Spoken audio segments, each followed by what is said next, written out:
नमस्कार, मैं Dawood. City news Muzaffarpur में आप तमाम दर्शकों का स्वागत है। खबरों की ओर बढ़ने से पहले आइए नजर डालते हैं आज की मुख्य सुर्खियों पर। हेडलाइन के प्रायोजक हैं आवासीय उज्जवल विद्यापीठ। बच्चों के भविष्य के लिए एक कदम हमारे साथ बढ़ें। बेरोजगारों के लिए सरकार ने जगाई नई उम्मीदें। उद्यमी योजना के लाभार्थियों के बीच किया गया चेक का वितरण। मुजफ्फरपुर समरनाले में हाई वोल्टेज ड्रामा, आपस में भिड़ गए पति पत्नी, सड़क पर घंटों हुआ तमाशा। और शराब के साथ जब्त गाड़ियों को उत्पाद विभाग करेगी नीलामी। कुल 55 गाड़ियों की होगी नीलामी। ये थी आज की मुख्य सुर्खियां। अब खबरें विस्तार से। मुख्यमंत्री उद्यमी योजना और बिहार लघु उद्यमी योजना के तहत समरनाली सभागार में जिला अधिकारी सुब्रत कुमार सेन के द्वारा लाभार्थियों के बीच चेक का वितरण किया गया। बिहार में बेरोजगारी की समस्या से जूझते युवाओं के लिए सरकार ने एक नई उम्मीद जगाई है। राज्य सरकार मुख्यमंत्री उद्यमी योजना और लघु उद्यम योजना के तहत युवाओं को व्यवसाय शुरू करने के लिए आर्थिक सहायता प्रदान कर रही है। इन योजनाओं का उद्देश्य राज्य के युवाओं को आत्मनिर्भर बनाना और बिहार में उद्यमिता को बढ़ावा देना है, ताकि वे अपनी आर्थिक स्थिति को सशक्त कर सके और रोजगार के नए अवसर पैदा कर सके, जिसे लेकर गुरुवार को मुख्यमंत्री उद्यमी योजना एवं बिहार लघु उद्यमी योजना के तहत नाले सभागार में जिलाधिकारी सुब्रत कुमार सेन की अध्यक्षता में शिविर का आयोजन किया गया, जिसमें जिले के अलग अलग प्रखंडों से आए लाभुकों को द्वितीय किश्त के चेक का वितरण किया गया। साथ ही अच्छे कार्य करने वालों को प्रशस्ति पत्र भी दिया गया। जिले के पारू प्रखंड के विनोद कुमार ने बताया कि वो काफी दिनों से रोजगार के लिए परेशान थे। इसी दौरान उन्हें बिहार लघु उद्यमी योजना के बारे में जानकारी मिली, जिसके बाद योजना के लाभ के लिए आवेदन दिया। आवेदन स्वीकृत होने के बाद उन्होंने मसाला का उद्योग शुरू किया, जिसमें करीब आधा दर्जन लोगों को नौकरी दिए हुए हैं। साथ ही सालाना लाखों का टर्नओवर भी होने लगा है। आज उनको जिलाधिकारी के द्वारा प्रशस्ति पत्र भी दिया गया है। वार्षिक टर्नओवर करीब 90 लाख रुपए है। मुझे 10 लाख का लोन मिला था। वही सकरा प्रखंड के विकास कुमार ने बताया कि बीटेक करने के बाद वो एक निजी कंपनी में नौकरी कर रहे थे, लेकिन वो अपनी नौकरी से संतुष्ट नहीं थे, जिसके बाद बिहार लघु उद्यमी योजना के बारे में उन्हें जानकारी मिली। विकास ने भी आवेदन दिया। आवेदन स्वीकृत के उपरांत अपना फाइनल फोल्डर का उद्योग शुरू किया। लगभग 1 दर्जन लोगों को नौकरी दिए हुए हैं। वार्षिक टर्नओवर 25 लाख रुपए है।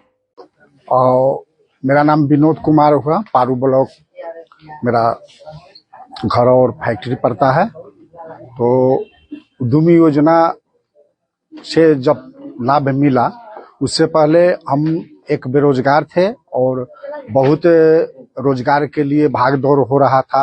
अपने बिहार और बिहार से बाहर भी दौड़ भाग करते करते थक चुके थे। जब बिहार में पता चला कि उद्यमी योजना के अंतर्गत बेरोजगारों को रोजगार के लिए, उद्यम लगाने के लिए योजना बिहार सरकार चला रही है, तब से हम आकर वहां अप्लाई किए। अप्लाई करने के बाद में उद्यमी योजना का लाभ लेकर और काफी आज हम 10 से 15 लोगों को रोजगार दे रहे हैं। और एक दिन हम दर दर के ठोकर खा रहे थे अपने ही रोजगार के लिए। क्या काम स्टार्ट किया? मेरा मसाला का फैक्ट्री है, प्लांट है पारू ब्लॉक में।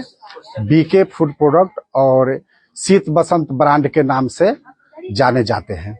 डीएम ऑफिस में पति पत्नी के बीच घंटों चला हाई वोल्टेज ड्रामा। नगर थाना पुलिस ने पहुंचकर दोनों को समझाया, तब हुआ ड्रामा खत्म। मुजफ्फरपुर में डीएम गेट के पास पति पत्नी के बीच हाई वोल्टेज ड्रामा। आपस में भिड़ गए पति पत्नी। मुजफ्फरपुर में बीच सड़क पर पति पत्नी के बीच हाई वोल्टेज ड्रामा चलता रहा। सड़क से गुजर रहे लोगों ने दोनों के ड्रामे का वीडियो बनाया और इसे सोशल मीडिया पर वायरल कर दिया। खास बात यह है कि जब पति पत्नी का हाई वोल्टेज ड्रामा चल रहा था, तो वहां पुलिस भी पहुंच गई। दोनों का झगड़ा देखकर पुलिस ने भी अपना सर पकड़ लिया। उसके बाद दोनों को समझाकर थाने ले गई। इस बीच महिला ने उस व्यक्ति को तमाचे भी जड़ दिए, लेकिन पत्नी लगातार अपने पति से झगड़ा करती रही। रास्ते से गुजरते लोगों ने जब दोनों का यह हाई वोल्टेज ड्रामा देखा तो लोगों की भीड़ जमा हो गई। तो लोगों को यह माजरा समझ नहीं आया, लेकिन जब उन्हें पता लगा कि आपस में झगड़ रहे महिला पुरुष पति पत्नी है तो लोगों ने हस्तक्षेप करना मुनासिब नहीं समझा। हालांकि मौके पर मौजूद कुछ लोगों ने पति पत्नी के इस हाई वोल्टेज ड्रामा का वीडियो बना लिया। पूरा मामला नगर थाना क्षेत्र के समरनाले रोड की है। हालांकि उस व्यक्ति का कहना था कि उसकी महिला उसकी पत्नी नहीं है, उसका लवर कोई और है, वह बेवजह उसके गले पर रही है। लेकिन महिला का कहना था कि वे उसका पति है और वह समाज के सामने प्रूफ देने के लिए भी तैयार है। वहीं महिला कांटी थाना क्षेत्र के दामोदरपुर की रहने वाली एक युवक किशोर कुमार बड़मपुरा थाना क्षेत्र के लक्ष्मी चौक का रहने वाला है और पुलिस ने फिलहाल दोनों की पहचान बताने से इनकार कर दिया है। पूरे मामले को लेकर नगर थाना पुलिस जांच में जुट गई है। पुलिस का कहना है कि महिला और पुरुष के दावों की सच्चाई की पुष्टि की जा रही है। फिलहाल दोनों को थाने बुलाकर बयान दर्ज किया गया है और आगे की कार्रवाई की जाएगी। अरे बोलो ना भाई, कौन है? नहीं, आप लोग मीडिया में छापेंगे, हम इसको अदालत से लड़ेंगे। इसको क्या भाग रहा था? बार मम्मी के चक्कर में मेरा पति छोड़ के भागा हुआ है। दूसरा गाड़ी में बैठ के भाग गया हमरे सामने। एक रात क्या हुआ? ये मेरे ही सामने घर, इसको मेला में छोड़ने जा रहे थे सर, घर पर। तो मधुपुर इसका घर है और दूसरा का कोई इसका पर लवर है, उसी गाड़ी पर बैठ के भाग गया हमारे सामने। बताइए, नहीं पत्नी नहीं है मेरा, ये दूसरा इसका पति है। कोई प्यार मोहब्बत इसका है क्या? क्या है? कहाँ घर है? घर कहाँ है? घर कहाँ है? घर ये तो घर है कि पत्नी नहीं है? हाँ तो वही ना, इसको सब सबूत दिखाएंगे, घर समझ सब बना लिया हमें मारम। जदयू के कद्दावर नेता अशोक चौधरी की बेटी शांभवी चौधरी के बाद अब दामाद साइन कुणाल भी उतरे राजनीति में। बिस्कोमान के अध्यक्ष पद के लिए किया नामांकन। जेडीयू के कद्दावर नेता अशोक चौधरी की बेटी के बाद दामाद को ऑपरेटिव के रास्ते राजनीति का धरातल तलाश रहे पूर्व आईपीएस किशोर कुणाल के पुत्र और समस्तीपुर की सांसद शांभवी चौधरी के पति सायन कुणाल ने गुरुवार को संयुक्त भवन स्थित कार्यालय में बिस्कोमान के जिला प्रतिनिधि के रूप में नामांकन किया है। कल इस पद के लिए मतदान होना है। नामांकन के बाद पत्रकारों से बात करते हुए सायन कुणाल ने कहा कि उनके मन में अमूल की देश स्तर पर हो रही तरक्की को देखकर ऐसा लगा कि बिस्कोमान से जुड़कर वह मुजफ्फरपुर के दूध उत्पादन के क्षेत्र में तिमुल के तहत शानदार काम कर रही सुधा को भी देश स्तर पर पहचान दिलाने के लिए प्रयास करें। जिस स्तर से अमूल दूध के माध्यम से बनारस काशी में प्रसाद बनाने का काम चल रहा है, जिस तरह से अमूल गुजरात और महाराष्ट्र में तेजी से लोगों की आवश्यकता बनता जा रहा है, कुछ ऐसे ही कोशिश सुधा के लिए करना चाहते हैं। उन्होंने कहा कि नामांकन किया है, मतदान के बाद अगर परिणाम सकारात्मक आता है तो अपनी सोच के अनुसार इस क्षेत्र में काम करेंगे। जी, जिला स्तरीय डेलीगेट का नामांकन किए हैं बिस्कोमान के लिए और बिस्कोमान को नई ऊंचाइयों पर ले जाने का संकल्प हम लोगों ने लिया है। आज तो नामांकन किए हैं, देखते हैं अगर कल वोटिंग होती है उसके बाद फिर बाकी बातें होंगी। क्या कुछ नया ऐसा आया कि अचानक? मैंने देखा कि गुजरात और महाराष्ट्र में कोऑपरेटिव के लोग हैं, जैसे आप अमूल को देख लीजिए। अमूल अब पूरे देश में फैल रहा है। काशी विश्वनाथ में जो प्रसाद बनाने का काम हो रहा है वो भी अमूल द्वारा किया जा रहा है। वो एक कोऑपरेटिव सोसाइटी है। तो ऐसा क्यों ना हो कि जो हमारा सुधा है उसकी बिक्री दिल्ली में हो, क्यों नहीं उसकी बिक्री गुजरात में हो। तो ये मन में मेरे आया और इसी कारण मैंने कोऑपरेटिव में से जुड़ने का फैसला किया। बड़मपुरा लक्ष्मी चौक रोड के सागर कॉम्प्लेक्स में निरसन शाह ज्वेलर्स का भव्य शुभारंभ किया गया। जिले के बड़मपुरा लक्ष्मी रोड सागर कॉम्प्लेक्स में निरसन शाह ज्वेलर्स का भव्य शुभारंभ किया गया। उद्घाटन ब्रह्मा कुमारी की सीता दीदी द्वारा रिबन काट कर किया गया। मौके पर ज्वेलरी शॉप के प्रोपराइटर ने बताया कि हमारा प्रतिष्ठान लगभग 70 सालों से चल रहा है। हमारे यहाँ ग्राहक हर प्रकार की ज्वेलरी जैसे diamond jewellery, gold jewellery, silver jewellery की पूरी रेंज उपलब्ध है। साथ ही हमारे यहाँ गहने की शुद्धता जांचने के लिए कैरेट मीटर लगाया गया है, जो ग्राहकों के लिए पूरी रूप से निःशुल्क रहेगी। साथ ही ओपनिंग के मौके पर डायमंड की हर खरीदारी पर 30% का डिस्काउंट भी दिया जा रहा है। शॉप के प्रोप्राइटर ने शहरवासियों से अपील करते हुए कहा कि एक बार वो शॉप विजिट जरूर करें। ये हमारे प्रतिष्ठान निरसन शाह ज्वेलर्स, ये काफ़ी पुरानी प्रतिष्ठान है, अभी नया जस्ट खुला है ब्रह्मपुरा लक्ष्मी चौक रोड में। हमारे यहाँ आपको गोल्ड ज्वेलरी, सिल्वर ज्वेलरी और डायमंड ज्वेलरी का पूरा बेहतरीन रेंज मिलेगा। और हमारे पास अभी कैरेट मीटर हमने लगाया है जिसमें आपको शुद्धता की जांच मिलेगी और बिल्कुल ये सेवा बिल्कुल फ्री ऑफ कॉस्ट है। आप कभी भी आके हमारे यहाँ दुकान पे कोई भी जेवर का चेकिंग करा सकते हैं, चेक कर सकते हैं कि कितना कैरेट है, क्या कैरेट है। और हमारा तो 70 साल से हम लोग का यही व्यवसाय चल रहा है, दादाजी की पापा की, और हम कर रहे हैं। किस किस प्रकार की ज्वेलरी यहाँ पे मिलेगी? यहाँ पे आपको gold jewellery, diamond jewellery, silver jewellery तीनों मिलेगी आपको। जी। ऑफर क्या कुछ दे रहे हैं? ऑफर में बस हमारा पुराना विश्वास है और शुद्धता की गारंटी है। और डायमंड पे फिलहाल में ऑफर लगा रखा है कि भाई अब जो भी लीजिएगा आपको 30% इसमें ऑफ मिलेगा आपको मेक इस पर MRP पे। जी, लोगों से क्या है कि अपना पुराना दुकान है, नया शाखा खुल चुका है आपको ब्रह्मपुरा लक्ष्मी चौक रोड में। आइए और हमारा दुकान पे देखिए क्या रेंज लगा रखे हैं। एड्रेस क्या हो गया शॉप का? इसका एड्रेस हो जाएगा आपको चौक सोटागोदाम चौक के पास, सागर कॉम्प्लेक्स, मुजफ्फरपुर। इस ज्वेलर्स का ओपनिंग में मैं आई हूँ। मेरी यही शुभकामना है कि ये सदा ही आगे बढ़े और इसमें माँ लक्ष्मी का आगमन हो, सदा ही माँ लक्ष्मी इस दुकान में रहें और दिन दुगना रात चौगुना बढ़े। सिर्फ यहाँ से रियल गोल्ड ही नहीं प्राप्त करके जाएं, लेकिन रियल व्यवहार और रियल कर्म भी सबको यहाँ से मिलने हैं, ऐसी मेरी शुभकामना है। ओम शांति। शराब के साथ जब्त 55 गाड़ियों को जल्दी उत्पाद विभाग करेगी नीलामी। मुजफ्फरपुर जिले में शराब के साथ जब्त 55 वाहनों को उत्पाद विभाग नीलाम करेगा। 17 दिसंबर को जिला परिषद सभागार में नीलामी की प्रक्रिया होगी। नीलामी में भाग लेने के इच्छुक लोगों को इस वाहन पर बोली लगानी है।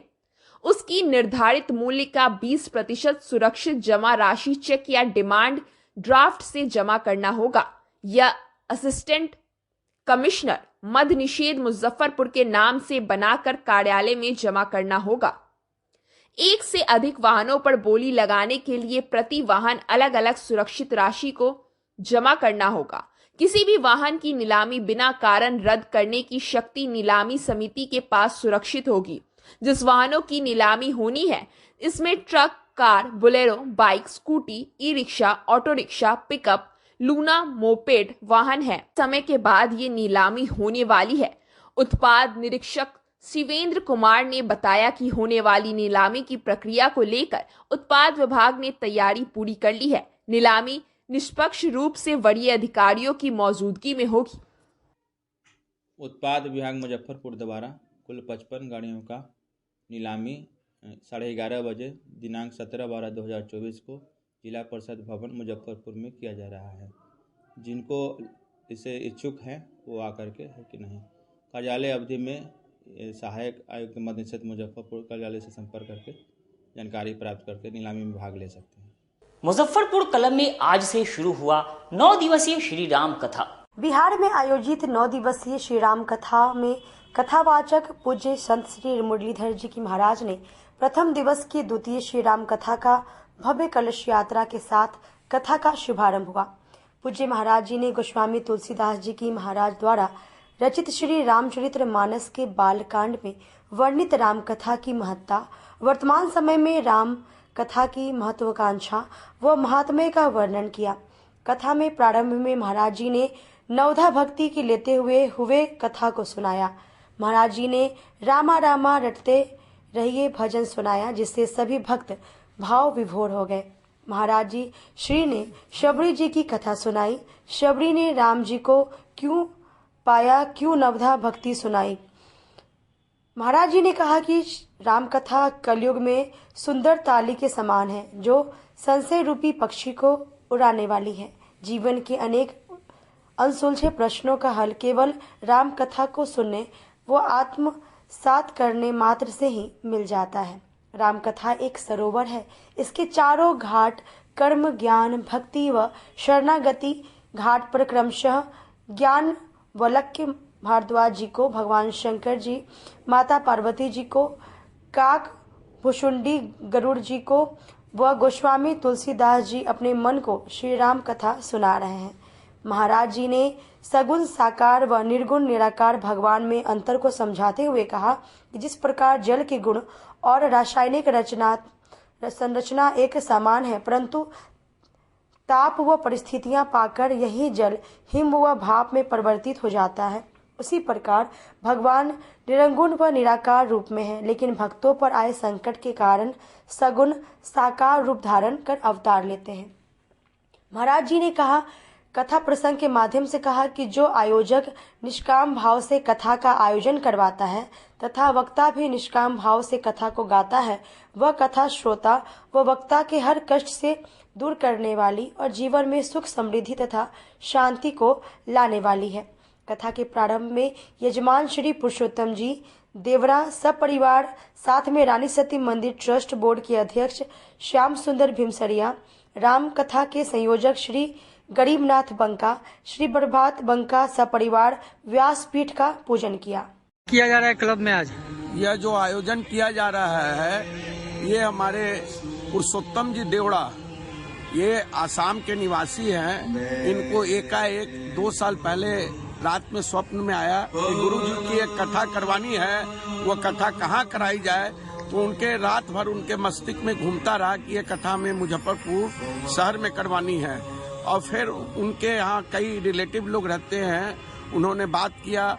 फिर हमारे रानी सती मंदिर में परिसर से रानी सती दादी मंदिर के लोगों से बात किया कि यह कथा आपको संभालनी है और करवानी है। यह मुरलीधर जी महाराज विश्वविख्यात राम कथा के वक्ता है, सो इनकी कथा सुन के लोग काफी लाभान्वित होंगे। क्या नाम हो गया? गरीबनाथ बंका, कार्यक्रम संयोजक। क्या जा रहा है मुजफ्फरपुर क्लब में? मुजफ्फरपुर क्लब में श्रद्धेय मुरलीधर जी महाराज, जो देश के जाने माने राम कथावाचक है, उनकी कथा का जो है आज प्रारंभ दिन है।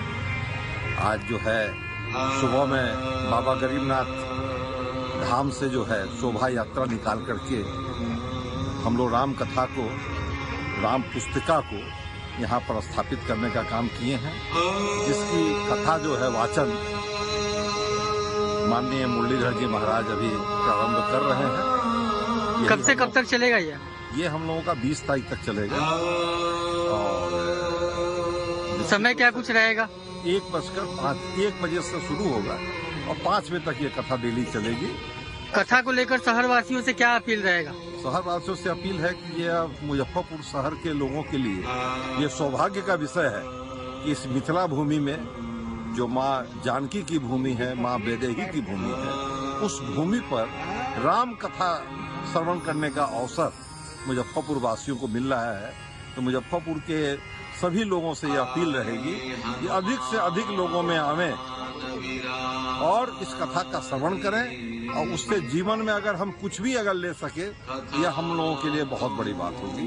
यही हम लोगों का उद्देश्य है। छाता बाजार में शहनवाज हुसैन का जन्मदिन केक काटकर मनाया गया। आज जिले के छाता बाजार में भारतीय जनता पार्टी के पूर्व केंद्रीय मंत्री सह भाजपा के राष्ट्रीय प्रवक्ता सैयद शहनवाज हुसैन का जन्मदिन मनाया गया।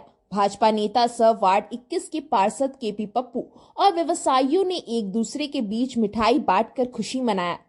आपको बता दें कि बहुत कम लोग जानते होंगे कि शहनवाज हुसैन का जन्मदिन और शादी की सालगिरह दोनों एक ही तारीख को आती है, फर्क सिर्फ साल का है। शहनवाज हुसैन का जन्म 12 दिसंबर 1968 में हुआ था, जबकि 12 दिसंबर 1994 को उन्होंने रेणु शर्मा नाम की हिंदू लड़की से शादी की थी। आज शहनवाज हुसैन अपना 55वां जन्मदिन और 28वीं शादी की सालगिरह मना रहे हैं।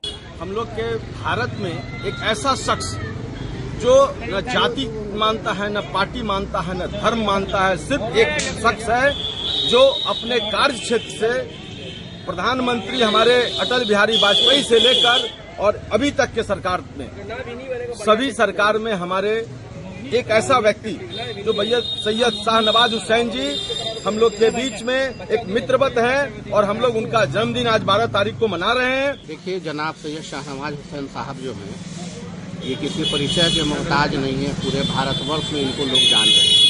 केंद्र में कोयला मंत्री थे, कपड़ा मंत्री थे, बिहार में 1912 के बाद जो बंटवारा हुआ, उड़ीसा से बिहार बना, इनके कार्यकाल में इंडस्ट्री डिपार्टमेंट में वैसा कोई काम नहीं हुआ जो इन्होंने करके दिखाया है।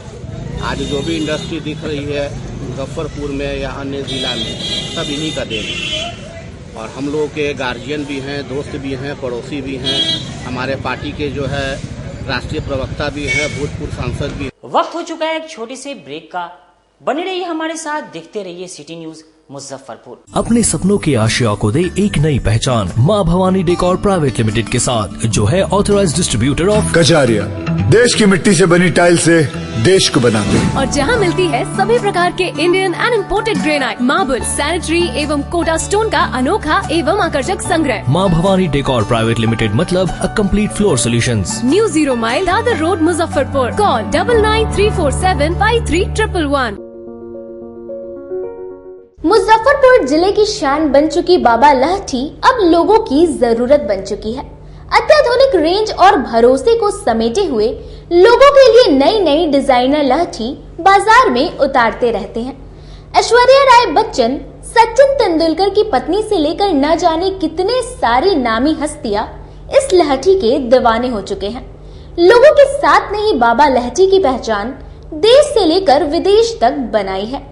ऐसा साथ बनाए रखने के लिए आप लोगों का तहे दिल से धन्यवाद।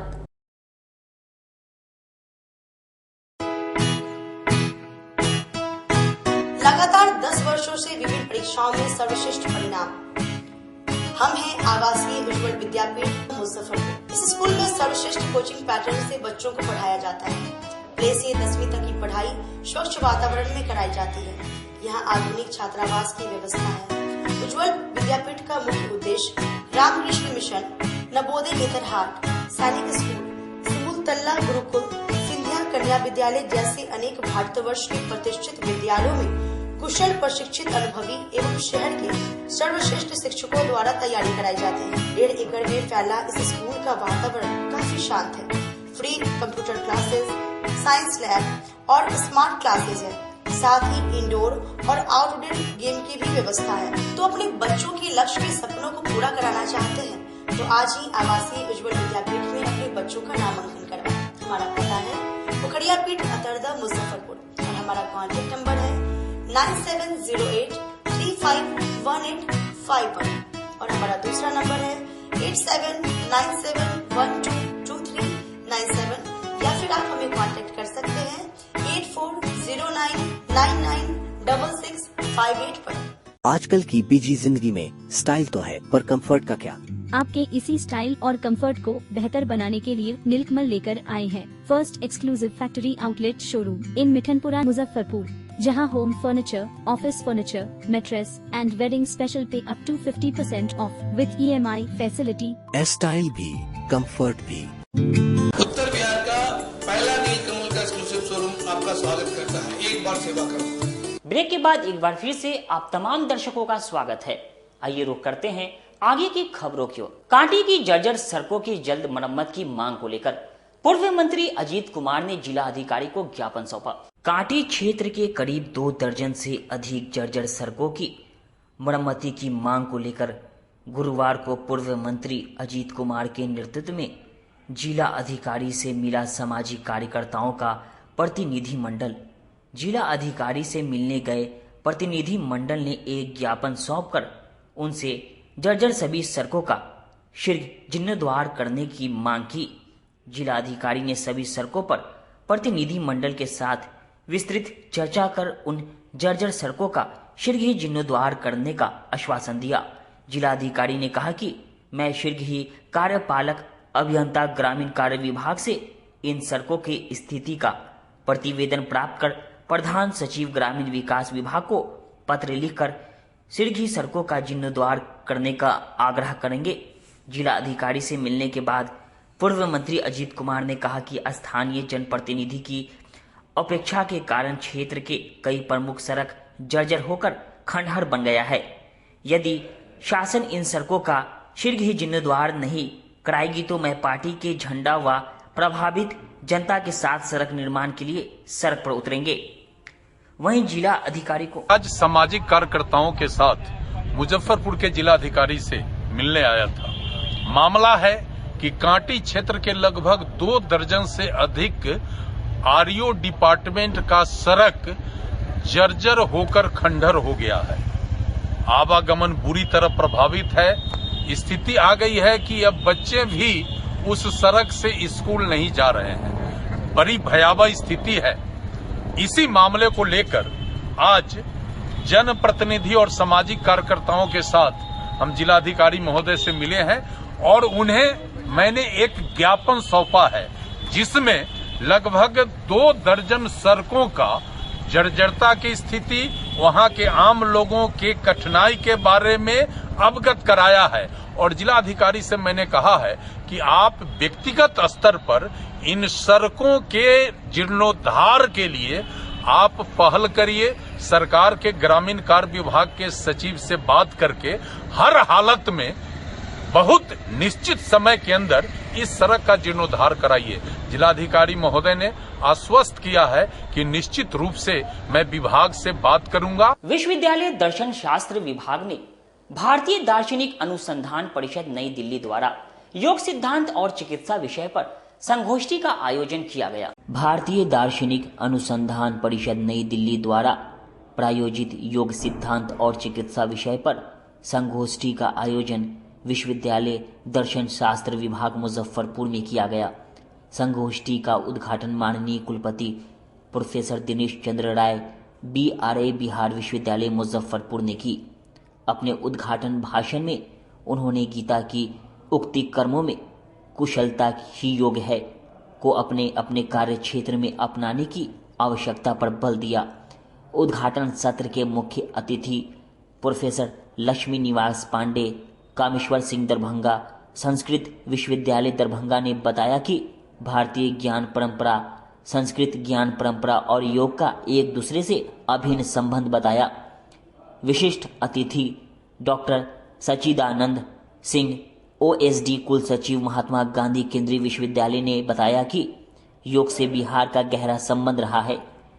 बीज वक्तव्य देते हुए प्रोफेसर अरविंद कुमार राय अवकाश प्राप्त आचार्य एवं अध्यक्ष दर्शन शास्त्र एवं धर्म विभाग बनारस हिंदू विश्वविद्यालय वाराणसी ने बताया कि संख्या दर्शन ने समस्त प्रकृति त्रिविध दुख के अधीन है कहकर दुख की प्रकृति पर तो प्रकाश डाला, पर दुख का निदान कैसे संभव है ये योग दर्शन ही बतलाता है।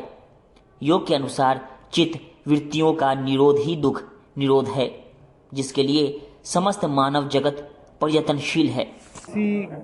यार ने इस सेमिनार के लिए 3.5 लाख रुपया की फंडिंग किया था और हमारे दर्शन शास्त्र विभाग ने योग पे आधारित ये 2 दिन का सेमिनार रखा है।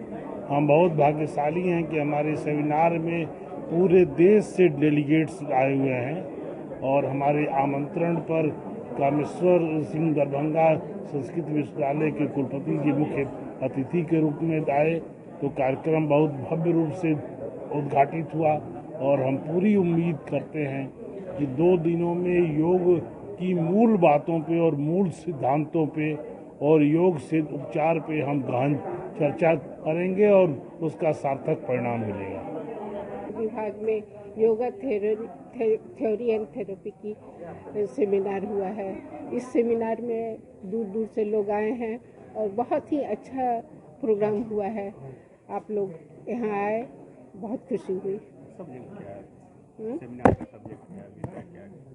सेमिनार का सब्जेक्ट है योग पद्धति और चिकित्सा, जो कि आज बहुत ही महत्वपूर्ण है आज के समाज में और इस पर बहुत अच्छे ढंग से प्रकाश डाला गया। आज थाली और थैला बांटकर राष्ट्रीय स्वयं सेवक संघ के सदस्यों ने सृष्टि और प्रकृति को बचाने का संकल्प लिया। सृष्टि और प्रकृति को बचाना पर्यावरण संरक्षण गतिविधि का एकमात्र लक्ष्य है।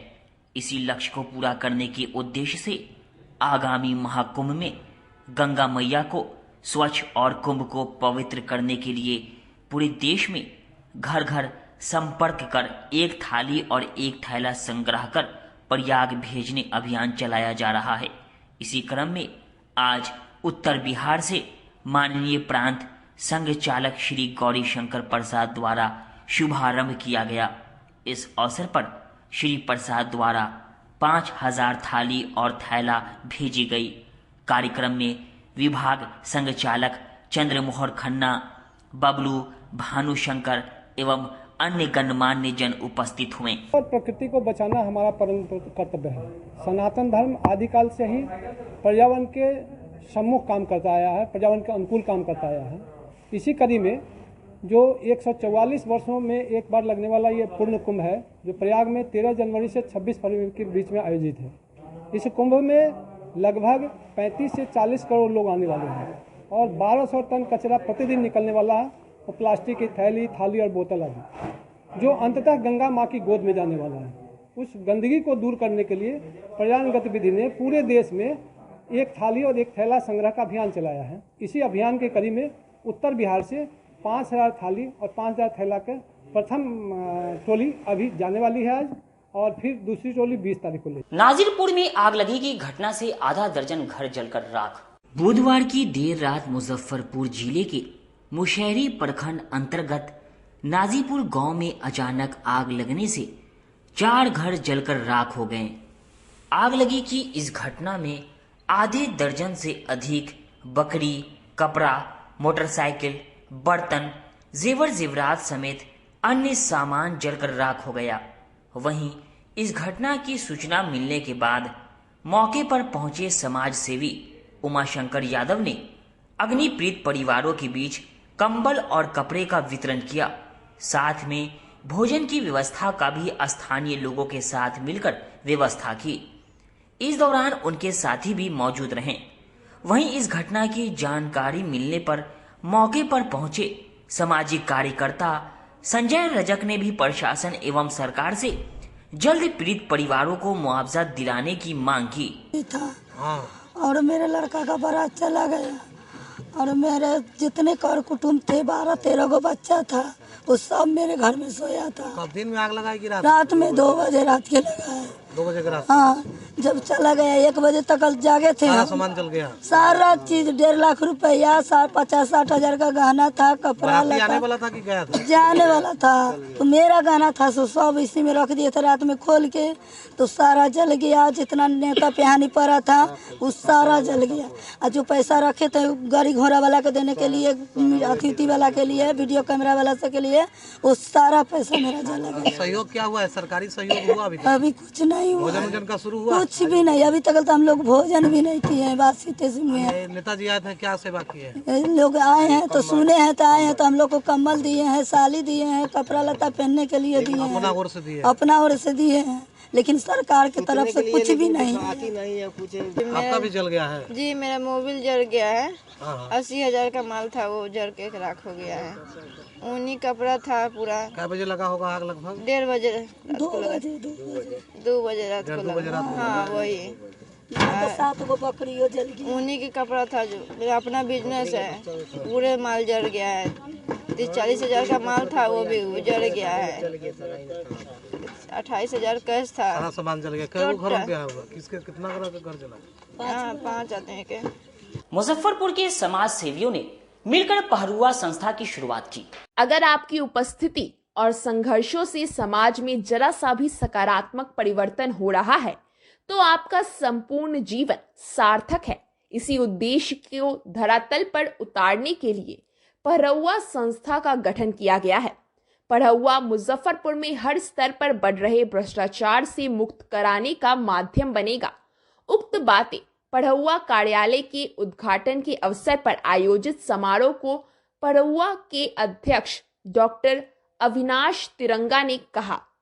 इस अवसर पर मुख्य अतिथि डॉक्टर संजय पंकज ने कहा कि मुजफ्फरपुर को पहरेदार की आवश्यकता थी, जिसका विकल्प पहरुआ बनेगा। इस अवसर पर राजेश शाही, अमीय भूषण, महंत मृत्युंजय दास, कुमार विरल, राजेश चौधरी, प्रभाष कुमार, सुनील गुप्ता, सोनू सिंह सहित सैकड़ों पहरुआ रूपी पहरेदार उपस्थित रहे।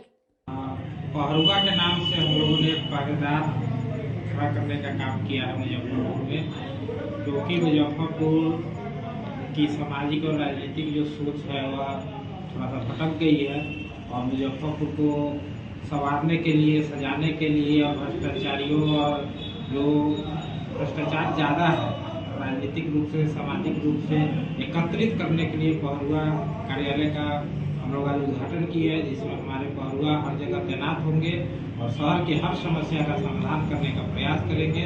इसी उद्देश्य से सामाजिक और राजनीतिक परिवर्तन का एक शंखनाद है और इसी अभियान को हम लोग आगे बढ़ाने के लिए एक कार्यालय की शुरुआत की है, जहाँ से हर चीज पर नजर रखें। कितनी टीम इसमें सदस्य शामिल रहेंगे?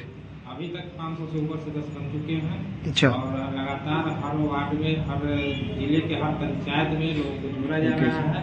पहरुआ का बड़ा ही व्यापक आयाम है, जिस आयाम में सांस्कृतिक क्षेत्र भी है, साहित्यिक क्षेत्र भी है, मानवीय क्षेत्र भी है और चूंकि यह मुजफ्फरपुर में इसका केंद्र है, इसलिए मुजफ्फरपुर के समग्र विकास के लिए जो जो परियोजनाएं हैं, जो जो कोषांग है या जो जो संगठन है या प्रतिष्ठान है, सब पर इसकी सजग दृष्टि, चौकन्नी दृष्टि, पहली दृष्टि रहेगी और इस सावधानी से लाभ मिलेगा कि जो जिस क्षेत्र के एक्सपर्ट हैं वे पूरी ईमानदारी और निष्ठा से कार्य करें, ताकि सचमुच इस शहर का समग्र विकास हो, जिसमें सांस्कृतिक विकास भी है, मानवीय विकास भी है, सामाजिक विकास भी है और राजनैतिक विकास भी है।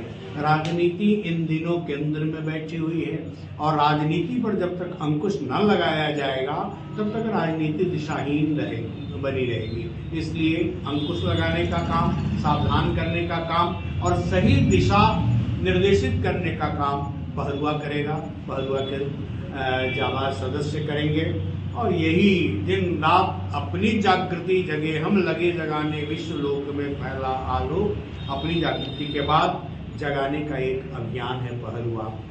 मुजफ्फरपुर को हर तरह से चतुर्दिक और सर्वांगीण विकास के लिए सजग करने का एक सांस्कृतिक अनुष्ठान है पहरुआ।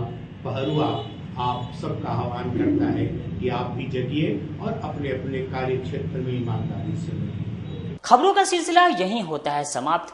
अब मुझे और मेरी पूरी न्यूज टीम को दीजिए इजाजत। कल फिर मिलेंगे आपसे शहर की तमाम खबरों के साथ। नमस्कार।